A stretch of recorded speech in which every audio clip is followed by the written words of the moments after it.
सभी भक्तों को जय सिया राम, जय बाबा नीप करौली महाराज की। कैसे हैं आप सब? आशा करती हूँ अच्छे होंगे, स्वस्थ होंगे। मैं अपनी वीडियो में लेकर आती हूँ बाबा महाराज जी की लीलाएं, उनके चमत्कार और उनके भक्तों द्वारा बताए गए कुछ अनुभव। लेकिन आज की वीडियो शुरू करने से पहले आप सबको गणेश चतुर्थी की हार्दिक शुभकामनाएं।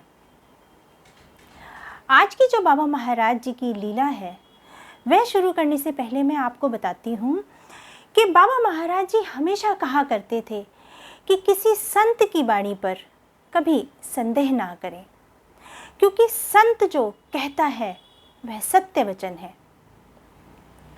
और बाबा महाराज जी के बारे में तो सोमवारी बाबा जी ने भी यही कहा था कि इस धरती पर अगर कोई संत है तो वो है नीप करौली। ऐसे ही देवराहा बाबा, जिनके बारे में आप सब जानते हैं, बहुत संत, बहुत बड़े महापुरुष थे। उन्होंने भी बाबा नीप करौली महाराज जी के बारे में यही कहा था कि नीप करौली जैसा संत इस धरती पे ना कोई था, ना कोई है और ना ही कोई और होगा। ऐसे थे हमारे नीप करौली बाबा जी। नीप करौली बाबा जी ने ऐसा क्यों कहा कि किसी संत की वाणी पे कभी संदेह मत करना, वो मैं आज आपको इस लीला में बताती हूँ। एक बार बाबा महाराज जी नाई की दुकान पर गए दाढ़ी बनवाने के लिए। बाबा महाराज जी तभी दाढ़ी बनवाया करते थे जब वो थोड़ी घनी हो जाया करती थी।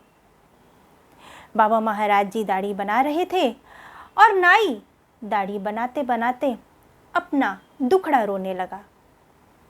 कहने लगा, एक ही लड़का है मेरा, वो भी नाराज होकर, रूठ कर, घर छोड़कर चला गया है। बाबा महाराज जी ने कहा, कोई नहीं, आ जाएगा। नाई ने कहा, ऐसे ही सब लोग बोलते हैं, सब संत भी ऐसे ही बोलते हैं, लेकिन वह आज तक नहीं आया।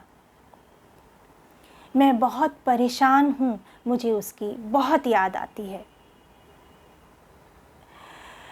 जब उसने ये कहा कि संत भी ऐसे ही बोलते हैं, तभी बाबा महाराज जी ने अपना जो आगे नाई कपड़ा बिछाता है उसे तुरंत हटाया और दुकान से बाहर निकल गए। बाहर निकलने के बाद अभी महाराज जी की एक तरफ की ही दाढ़ी बनी थी और थोड़ी देर बाद महाराज जी फिर नाई की दुकान पर दूसरी तरफ की दाढ़ी बनवाने के लिए चले गए। जब दाढ़ी पूरी बन गई, जाते जाते बाबा नीप करौली महाराज जी ने नाई से फिर कहा, कोई नहीं, तेरा लड़का आ जाएगा। और महाराज जी वहां से चल दिए। अगले दिन सुबह अचानक से वह लड़का नाई के सामने, यानी कि अपने बाप के सामने आकर खड़ा हो गया। एक पिता अपने बेटे को इतने समय बाद देखकर बहुत खुश हुआ। पूछने लगा, तुम कहाँ थे और कैसे आए? लड़के ने कहा, कल जब मैं होटल में बर्तन धो रहा था, तभी एक साधु से दिखने वाला बाबा, जिसकी एक तरफ की दाढ़ी बनी थी, वह मेरे पास आया और बोला, तेरा बाप तुझे याद कर रहा है, जल्दी जा, तेरी ट्रेन, तेरी गाड़ी निकल जाएगी। और उस बाबा ने, उस साधु संत ने मुझे टिकट के पैसे भी दिए और मैं यहाँ तुरंत चला आया। अब नाई को ये समझते देर नहीं लगी कि ये सब चमत्कार बाबा नीप करौली महाराज जी का है, क्योंकि उसने बाबा महाराज जी के बारे में बहुत लोगों से सुना था कि ये चमत्कारी बाबा हैं, जो कहते हैं वो सच होता है। इस तरीके से बाबा महाराज जी ने नाई के बेटे को घर वापस बुलाया, एक पिता के पास। इसीलिए बाबा महाराज जी ने कहा, कभी किसी संत की वाणी को ऐसे ही मत समझना। जो संत होते हैं वह उनकी वाणी, उनका कहा बिल्कुल सत्य होता है।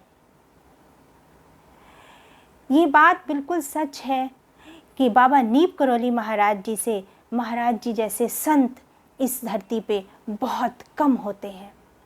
ऐसे ही देवराहा बाबा, सोमवारी बाबा और भी महान संतों ने बाबा नीप करोली के बारे में ऐसे ही नहीं कहा कि ऐसे संत इस दुनिया में, इस धरती पर बहुत कम जन्म लेते हैं।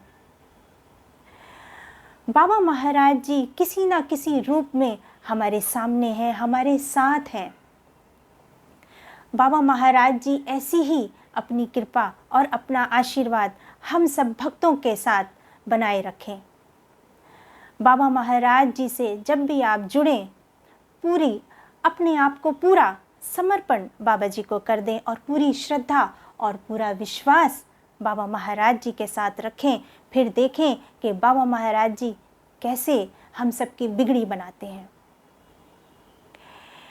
बाबा महाराज जी का ऐसे ही गुणगान होता रहे, बाबा महाराज जी की ऐसी ही लीलाएं, उनके चमत्कार और उनके भक्तों द्वारा बताए गए अनुभव मैं आपके सामने लेकर आती रहूँगी।